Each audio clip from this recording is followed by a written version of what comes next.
सर्वमङ्गलस्वरूपिणे देवी दुर्गाम्बिकायै मङ्गलम्।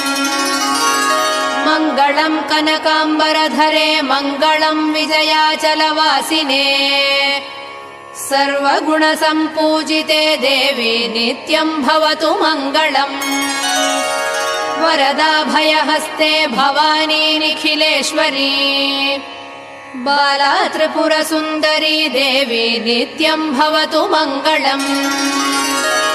शुभमङ्गलदायिनी शिवे सौभाग्यदायिने। इन्द्रकीलाद्रिनिवासिने तुभ्यम् देव्यस्तु मङ्गलम्।